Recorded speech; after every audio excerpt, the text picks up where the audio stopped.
স্ত্রী ও শ্বশুর হত্যার দায়ে জামাই রমেশ পণ্ডিতের আমৃত্যু যাবজ্জীবন কঠোর রায় বারুইপুর কোর্টে। খুন ও প্রমাণ লোপাটের সাজা, রমেশকে আজীবন কারাদণ্ড ও অর্থদণ্ড ঘোষণা। বারুইপুর ফাস্ট ট্র্যাক কোর্টে স্ত্রী ও শ্বশুর হত্যার মামলায় গুরুত্বপূর্ণ রায় ঘোষণা হলো শনিবার।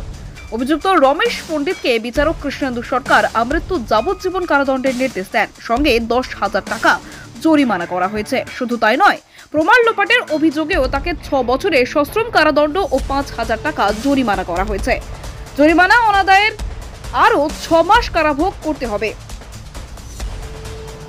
সরকারি কৌশলী রবীন্দ্রনাথ নস্কর জানান, সুভাষগ্রামের বাসিন্দা বাসুদেব গঙ্গোপাধ্যায়ের মেয়ে সুমিতা গঙ্গোপাধ্যায়ের সঙ্গে বিয়ে হয়েছিল রমেশের। ঘরজামাই হিসেবে শ্বশুর বাড়িতেই থাকতেন তিনি ও তার মা। তবে লকডাউনের সময় দর্জির কাজ হারানোর পর থেকেই পরিবারের অশান্তি বাড়তে থাকে। শ্বশুরের বাড়ি নিজের নামে লিখিয়ে নেওয়ার জন্য চাপ দিতে থাকে রমেশ, কিন্তু বাসুদেব গঙ্গোপাধ্যায় বাড়ি বিক্রি করে সরে যাওয়ার সিদ্ধান্ত নিতেই রমেশ ও তার মা মিলে 2020 সালের 11 জুলাই স্ত্রী ও শ্বশুরকে খুন করে। সোনারপুর থানার পুলিশ তদন্তে নেমে রমেশ ও তার মাকে গ্রেফতার করে। বিচার চলাকালীন জেল হেফাজতে মৃত্যু হয় রমেশের মায়ের। দীর্ঘ শুনানি শেষে মোট 26 জন সাক্ষীর জবানবন্দি ও সমস্ত প্রমাণ খতিয়ে দেখে আদালত দোষী সাব্যস্ত করে রমেশকে। শনিবার ঘোষিত এই রায়কে নিদর্শনমূলক বলেই মনে করছেন আইনজীবী মহল। বারুইপুর থেকে জাহিদ মিস্ত্রির report, DN news Bangla.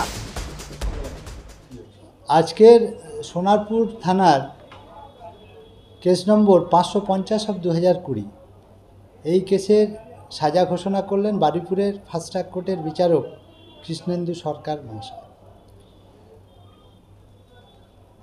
Ramesh পণ্ডিত নামক এক ব্যক্তি, তিনি সুভাষগ্রাম সুকান্ত সরণির বাসিন্দা বাসুদেব গাঙ্গুলির মেয়ে সুমিতাকে বিয়ে করেছিলেন।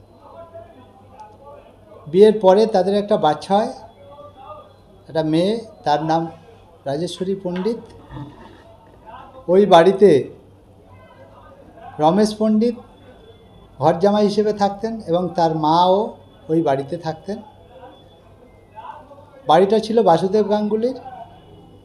রমেশ পণ্ডিত পেশায় দর্জি। লকডাউন পিরিয়ডে তার কাজ চলে যায়, আর্থিক অনটনে পড়ে। এই নিয়ে তাদের সাংসারিক জীবনে নানা অশান্তি কলহ শুরু হয় এবং বাসুদেব গাঙ্গুলির ওই বাড়ি লিখিয়ে নেওয়ার জন্যে বারংবার চাপ সৃষ্টি করে এবং তার ফলস্বরূপ বাসুদেব গঙ্গোপাধ্যায় একসময় বাড়ি বিক্রি করে অন্যত্র চলে যাওয়ার কথা ভাবেন। তার এই কারণে যখন দেখলেন আসামি যে তার সম্মুখে সমূহ বিপদ, বাড়ি বিক্রি হলে কোথায় থাকবেন, সেই কারণে তারা পরিকল্পনা মাফিক তার শ্বশুর বাসুদেব গাঙ্গুলি এবং তার স্ত্রী সুমিতা পণ্ডিতকে ধারালো অস্ত্রের দ্বারা, যেমন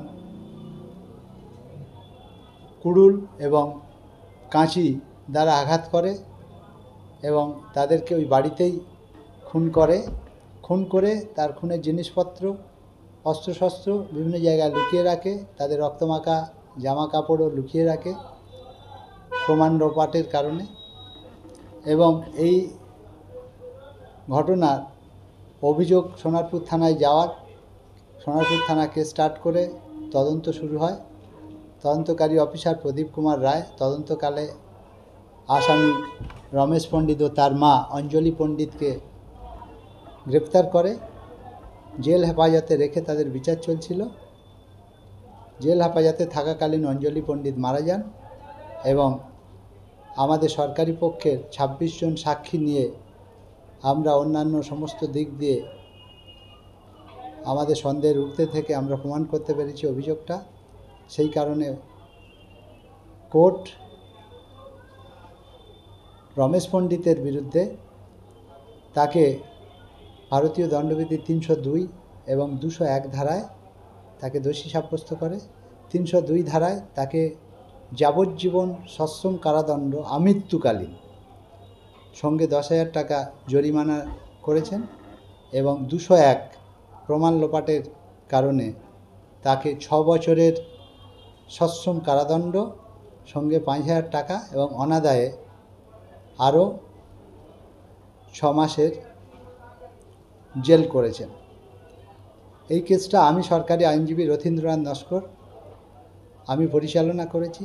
আমার পরিচালনায় সাহায্য করেছেন আমাদের এসপি মনিটরিংয়ে জয়ন্ত কুমার দাস, সোনারপুর থানার আমাদের কনস্টেবল কল্লোল বাবু এবং এসপি মনিটরিং আমাদের অভিজিৎ কুমার মণ্ডল ও অন্যান্যরা।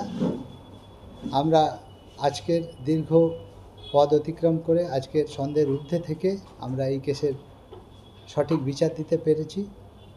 বিচারকের নাম বিচারকের নাম Krishnendu Sarkar, fast track court. Fast track court.